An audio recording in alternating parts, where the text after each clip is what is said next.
My parents forced me to marry into their friend's family for business, so I recorded everything and had the marriage annulled without a word. I'm a 27-year-old woman, and for as long as I can remember, my parents have treated me less like a daughter and more like a bargaining chip. From the outside, we look like the picture of success. A sprawling house that smells faintly of polished mahogany and money, dinner parties where crystal glasses catch the light like diamonds, and my parents, always perfectly dressed, laughing too loudly at the right people's jokes.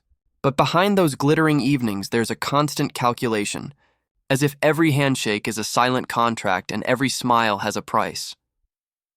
I grew up learning the language of power plays before I could even drive. My father coached me on the right things to say at networking dinners, while my mother corrected my posture like it was part of a corporate branding exercise. When other kids were arguing with their parents about curfews, I was being warned not to embarrass the family name. It was like my childhood was a resume they were drafting for their next big deal, and my feelings were footnotes easily edited out. I used to dream of escape, late-night sketches of a tiny apartment in a city where no one recognized our last name. I wanted to choose my own friends, my own job, my own life without a family crest hanging over every decision. But each time I hinted at independence, my parents shut me down with tight smiles and phrases like, "Don't be foolish. You'll thank us later." Their voices always had that velvet-covered steel that left no room for argument. Last night, just as I thought I'd earned a quiet evening alone, my mother's text lit up my phone. Family meeting. Be in the study in 5. No explanation, no hint. Just the familiar chill that meant something, big and usually unpleasant, was about to unfold. I walked into the study expecting another lecture about networking or some charity gala I'd forgotten to attend. Instead, both my parents were already seated at the mahogany table, their expressions unusually solemn. My mother's diamond bracelet caught the warm lamplight as she folded her hands, a glint of something sharper than jewelry in her eyes. "We have wonderful news," she began, her voice syrupy, rehearsed. "The Lewises have agreed. It's finally happening," I frowned. "What's happening?" My father leaned forward, his elbows pressing into the wood like anchors. "The merger. Our 2 companies will become one. And to seal the alliance, you'll marry their son, Daniel." For a heartbeat, the air vanished. I searched their faces for a joke, some sign that they were testing me. "You can't be serious." Mother's smile didn't waver. "It's an honor, darling. A chance to secure both families' futures. Daniel is respectable, accomplished. It's a perfect match," my pulse hammered. "You're talking about my life like it's a contract." "I don't even know him." Father's jaw tightened. "Don't be dramatic. This isn't about love stories. This is about legacy." My mother tilted her head, her voice softening into that dangerous velvet tone. "Sometimes we all make sacrifices for the greater good. You'll thank us when you see the security this brings." I felt the room tilt, a slow slide toward something I couldn't stop. "I won't do it." The smile disappeared. My father's eyes sharpened like a blade. "If you refuse, you will no longer be part of this family trust. No apartment, no allowance. We will cut you off." Mother's voice was a whisper, but it struck harder than any shout. "Don't be ungrateful. After everything we've given you, this is the least you can do." The mahogany table seemed to stretch into a chasm between us. Their words hung heavy, sealing a cage I hadn't realized I was already inside. The weeks that followed blurred into a dizzying carousel of dinners, luncheons, and carefully choreographed chance encounters. Every evening seemed to belong to someone else's agenda. My parents hosted elaborate meals with the Lewis family, where the china gleamed and laughter floated like rehearsed music. Daniel would always arrive in a tailored suit and a smile that never reached his eyes, sliding into the seat beside me as if it were already his by right. Before I could even form an escape plan, word had spread. Old family friends, distant relatives, people I barely remembered, began calling, texting, even mailing cards that said things like, "So thrilled to hear the wonderful news." At brunch one morning, my mother's friend clasped my hands and whispered, "He's such a catch. Your parents must be over the moon." My throat went dry. I hadn't agreed to anything, yet the world acted like the wedding date had been carved into stone. Whenever I tried to push back, the guilt rolled in like a practice storm. My father would sigh heavily, muttering, "Do you want to ruin everything we've worked for?" My mother's eyes would well up at will. "This will break the family," she'd whisper, as if my hesitation were a knife in her chest. Daniel wasn't any help. He'd lean closer during these gatherings, his cologne a sharp, invasive scent. "You're lucky," he'd murmur when no one was listening, his voice laced with amusement. "Most people would kill for a setup like this." Nights alone, I'd stare at the ceiling, replaying their words until they no longer felt like manipulation but inevitability. Maybe I was being selfish. Maybe independence really was a childish fantasy.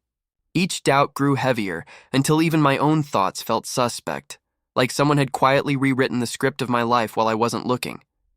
And with every congratulatory hug, every sly wink from relatives, the walls of this invisible prison pressed closer, whispering that resistance was not just futile, it was cruel.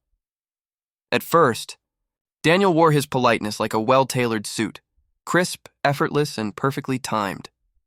He opened doors, poured wine, and asked about my work with a smile that seemed, if not genuine, at least convincing. But the longer we were forced into each other's company, the quicker the seams of that charm began to split. One evening, during yet another tedious dinner, he leaned back in his chair and grinned. "You realize this merger is going to put both our families on top of the market," he said, swirling his glass of Bordeaux. "We'll be untouchable." I forced a tight smile. "That's great for them, I guess." "For us," he corrected, eyes glinting. "Think of the fortune we'll control. You won't have to worry about your little passion projects anymore." "My career is not a passion project," I shot back, heat creeping up my neck. He chuckled, low and dismissive. "Come on, don't get defensive. You'll have access to resources most people only dream of. You really think you'll be working after we're married?" The word "after" settled like ice in my chest. Later, when we were alone in the hallway, I tried again. "You can't just decide what I'll do with my life." He stepped closer, the faint spice of his cologne suddenly suffocating. "I don't have to decide," he said softly, almost kindly. "Your parents will. And trust me, they'll always take my side." A shiver crawled down my spine. That night, while he chatted casually beside me on the sofa, his phone buzzed. Out of the corner of my eye, I caught a glimpse of the screen. Heart emojis, late-night messages, a woman's name I didn't recognize. He angled the phone away with a practiced flick, still smiling as if nothing had happened. The polished gentleman facade was cracking, and beneath it I glimpsed something colder. Entitlement sharpened into quiet threat, and secrets he clearly never intended me to see. It was as if someone hit fast forward on my life and left me scrambling to keep up. Within days, planners began showing up at the house carrying swatches of silk and portfolios of towering floral arrangements. I hadn't agreed to anything, yet invitations with my name embossed in gold were already being couriered across the city. My parents boasted about the grand alliance like proud monarchs announcing a royal decree. I tried to protest, quietly at first, then with more edge, but each objection was flattened under their rehearsed smiles. "Everyone important has already saved the date," my mother said, as though that alone made my voice irrelevant. My father simply waved a dismissive hand. "This is bigger than you," he said, like he was reminding me of the weather. The engagement party came next, a glittering spectacle I never wanted. Chandeliers bathed the ballroom in warm light that somehow made me feel cold. Strangers clinked champagne glasses and congratulated me with the kind of glee reserved for lottery winners. I stood there in a designer dress that felt like someone else's skin, my face fixed in a practiced smile, while resentment coiled like a storm behind my ribs. Daniel played his role flawlessly, whispering sweet nothings for the crowd, brushing a possessive hand against my lower back. When no one was looking, he leaned in and murmured, "You look perfect. Just remember, this is the start of something bigger than either of us." His grip tightened a fraction, a warning disguised as affection. That night, alone in my room, the weight of their manipulation pressed so hard, it felt like the walls were bending inward. Something inside me snapped, not with panic, but with icy clarity. If they were going to script every moment of my life, I would start keeping my own record. I opened the voice recorder on my phone. From that night forward, every dinner, every whispered threat, every smug confession from Daniel would be captured. Quiet proof that I was more than the pawn they believed me to be. Late one night, when the house was finally quiet, and even the grandfather clock seemed to breathe softly, I sat cross-legged on my bed with my phone in hand. The blue glow lit the walls like a secret lantern as I scrolled through hours of recorded dinners and whispered side conversations. Most of it was exactly what I expected. My mother's honeyed threats, my father's calculated promises, Daniel's careful charm. But then, just past midnight on a recording from the engagement party, a different voice cut through the background music. It was Daniel. "She's too meek to fight back," he was saying, a low chuckle curling around every word. "Once the papers are signed, it's basically my access key. Her parents will hand over the assets gift-wrapped." Another male voice, one of his friends, judging by the sloppy laugh, asked, "And the girl you've been seeing?" Daniel snorted. "Please, that won't stop." "Why would it? This whole thing is about money. She's convenient, nothing more." The sound of clinking glasses followed, a casual toast to my humiliation. For a long time, I just sat there, the recording replaying like a broken lullaby. My heart pounded so hard it blurred the edges of my vision. The engagement ring on my finger, chosen by my mother, approved by Daniel, suddenly felt like a shackle biting into my skin. 100 emotions surged and crashed, shock, then rage, then something colder, steadier. The betrayal wasn't just his, it was all of them. My parents for treating me as currency, Daniel for turning me into a punchline. I pressed the phone tighter, listening again until the words etched themselves into my memory. This wasn't just evidence of his infidelity. It was proof of the entire charade. The devastation inside me hardened, like molten metal cooling into a blade. Those recordings, once an act of desperation, had just become my silent weapon. 3 days before the wedding, the weight of every sleepless night finally caught up with me. I'd been moving through each day like a ghost, clutching my phone as if the recordings inside were the only proof I still existed. When my mother texted about the final rehearsal, something in me stalled. I simply couldn't walk through one more fake smile, one more charade. I left the message unanswered. I should have known that silence would draw them out. Within the hour, they were at my door, my father first, his knock more of a command than a request. He stepped inside without waiting for me to invite him, my mother gliding behind him with the kind of poise that felt more like a weapon. "What exactly do you think you're doing?" my father demanded, his voice slicing through the quiet. I don't want to go tonight," I whispered, my throat tight. Mother's eyes narrowed, her voice trembling with a manufactured sorrow. "Do you want to humiliate us in front of everyone?" "After all we've sacrificed?" Father's jaw clenched, his next words sharp as shattered glass. "If you dare embarrass this family, you are no longer our daughter. We will cut you out of the trust, every cent gone. You'll have nothing. And everyone will know why. You chose to shame us." My chest constricted until breathing felt like punishment. Their faces blurred through tears I couldn't stop. This was supposed to be my safe place, my parents, my protectors. Instead, they stood like executioners, delivering the verdict with icy certainty. After they left, the house echoed with a silence that roared. I sank to the floor, knees to my chest, and finally let the sobs tear through me. The recordings, the plan, none of it felt like enough. For the first time, I believed what they wanted me to believe, that I was truly alone, with no one left to catch me if I fell. I don't know how long I sat there on the bedroom floor, cheeks sticky with tears and the world blurred into a gray haze. At some point, the sobs simply ran out, leaving only the low thrum of my heartbeat and a strange, icy stillness. That quiet, terrifying at first, slowly shifted into something else. Clarity. If I confronted them head-on, they'd crush me. But if I played the obedient daughter a little longer, I could turn their own weapons back on them. The thought flickered like a match in the dark, fragile but blinding, hands trembling. I searched the web for a name I remembered from a late-night podcast about women escaping forced marriages, a lawyer known for discretion and family law battles. I dialed before fear could talk me out of it. Her voice on the line was calm, measured, almost soothing. "Come in first thing tomorrow," she said after I stumbled through the bare bones of my story. "Bring whatever evidence you have." The next morning, I sat in her quiet office, a world away from the grand chaos of my parents' home. I slid my phone across the polished desk, the recordings cued and ready. As she listened, my parents' threats, Daniel's drunken boasts about a mistress and the fortune he'd soon control. Her brow furrowed. then lifted with something like certainty. "You have everything we need," she said, her tone firm now. "With this, we can annul the marriage almost immediately after the ceremony. But you must go through with the wedding. Smile. Say nothing. Let them believe they've won. Once the papers are signed, we move fast." A quiet, steady fire ignited in my chest. For the first time in weeks, the cage didn't feel unbreakable. I left her office with the plan folded like steel inside me, hidden, silent, and deadly.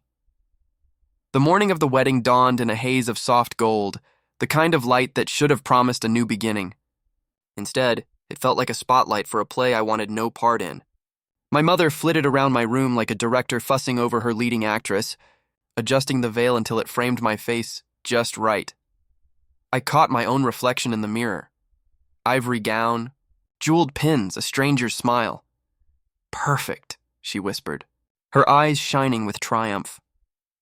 I held the smile, let it freeze in place, and said nothing. The ceremony itself moved like clockwork. Organ music swelled, guests turned their heads, and I walked the aisle with my father's arm locked around mine, each step a rehearsal of obedience. When Daniel took my hand, he squeezed just hard enough to remind me of his silent ownership. Vows were exchanged, rings slipped on fingers, and a chorus of applause filled the air. To everyone watching, I was the perfect bride, graceful, compliant, exactly what they had designed. Inside, I was a recording device dressed in lace. Every perfumed embrace, every whispered toast became another piece of evidence. My phone, hidden beneath layers of satin in my clutch, captured it all.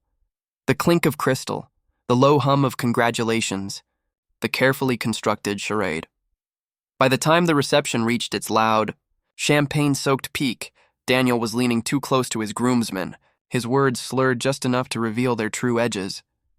"She's already in the bag," he chuckled, voice thick with drink. "Soon as the merger clears, I'll have everything I want. She's, what's the word? Pliable." Laughter erupted, careless and sharp. I kept my smile steady, my heart hammering. Every syllable slid neatly into the growing archive on my phone. They thought they were celebrating a victory. Only I knew the curtain would fall sooner than they could imagine. 3 days after the wedding, while the last of the white roses from the reception were still wilting in crystal vases, I walked into my lawyer's office with a calm I hadn't felt in months. The recordings, hours of manipulation and drunken confessions, were already backed up in 3 separate drives. Every threat, every boast, every cruel little laugh was a nail in the coffin of the life they thought they'd built for me. My lawyer barely looked up from the papers as she slid them across the desk. "This is everything," she said, tapping the top page. "Once we file, it moves fast. They'll have no warning." By noon, the annulment petition was stamped and sealed. Alongside it, a carefully curated flash drive of audio evidence was attached for the court, proof of coercion, proof of Daniel's infidelity before the ink on our vows had even dried. The next morning, my parents and Daniel were served simultaneously. I can only imagine the scene, my father's face turning the color of storm clouds as he read the legal notice, my mother's perfectly composed mask cracking at the edges. Daniel, my husband, blindsided in his office, the bravado I'd heard in those recordings dissolving into stunned silence. The flash drive delivered more than just proof. It was a mirror held up to their ugliest intentions. Daniel's own voice bragging about his mistress, my parents threatening to cut me off if I didn't obey. Their words now permanent, undeniable. I didn't pick up when the first calls came. Or the second. By evening, my phone pulsed with unanswered messages. Rage, panic, desperate pleas. I sat by my window as the city lights blinked awake, the faint buzz of my silenced phone on the table behind me. Their empire of control had fractured in a single day, and for the first time the quiet felt like freedom. The storm broke the following evening. My parents arrived unannounced, the doorbell chime slicing through the quiet like a warning bell. My father barged in first, his face a shade of red I'd never seen, my mother close behind with her usual poise stripped to a brittle shell. "How dare you blindside us like this?" my father thundered, his voice reverberating off the walls. "Do you have any idea what you've done to this family?" I stood in the living room's soft lamp glow, the flash drive already queued on my laptop. For the first time, I didn't flinch. "Actually," I said evenly, "I think you should listen to what you have done." A click, and their own voices filled the air. My mother's velvet-edged threats, my father's cold ultimatum, Daniel's drunken boasts about his mistress and the fortune he'd soon control. The sound of their own manipulation hung in the room like smoke. My mother's hand flew to her mouth. My father's eyes narrowed, then flickered, just once, with something that looked almost like fear. "Where did you—" he began. But the recording kept playing, Daniel laughing that I was too meek to fight back. I paused the audio. "The Lewis family has already heard this," I said, my tone flat. "Their lawyers informed me this afternoon they're withdrawing from the merger. They want no part of any of you." The silence that followed was thick and airless. My mother finally whispered, "You've ruined everything." "No," I replied, my voice steady as stone. "You did." The once dominant figures who had orchestrated every moment of my life now stood hollow and scrambling, their grand alliance collapsing around them. Their empire of control, built on intimidation and secrecy, had cracked wide open, and for the first time, the consequences were entirely their own. Weeks passed, and the frantic echo of my parents' anger faded into something distant and dull, like a storm that had raged and finally run out of thunder. I signed the lease on a small apartment overlooking the city, the kind of place I'd once sketched in secret when escape was only a dream. Sunlight streamed through the tall windows every morning, painting the walls in quiet gold. For the first time, the air around me belonged only to me. I threw myself into my career with a focus that felt almost electric. The work that my parents once called a hobby became both refuge and rebellion. Each project I completed, every late-night brainstorm, was proof that my success could bloom without their name attached. I wasn't their pawn anymore. I was building something of my own. For months, I didn't answer their calls. I needed the silence like oxygen. No more veiled threats or honeyed manipulation, just the steady hum of my own life taking shape. Friends I'd barely had time for before stepped forward, bringing laughter and comfort. A found family formed quietly around me, people who loved me without a single condition. Sometimes in the quiet of evening, I thought about the girl who once believed she had no choice. I didn't hate my parents. Bitterness would only chain me to the past they tried to script. Instead, I felt a hard-won strength settle into my bones. They had treated me like a piece on their chessboard, certain I would always move the way they directed. But I had played the one move they never saw coming, proving that the piece they thought was a pawn had always been a queen. I closed my curtains at night, the city lights flickering below, and breathe in the calm of a life finally, fully, my own.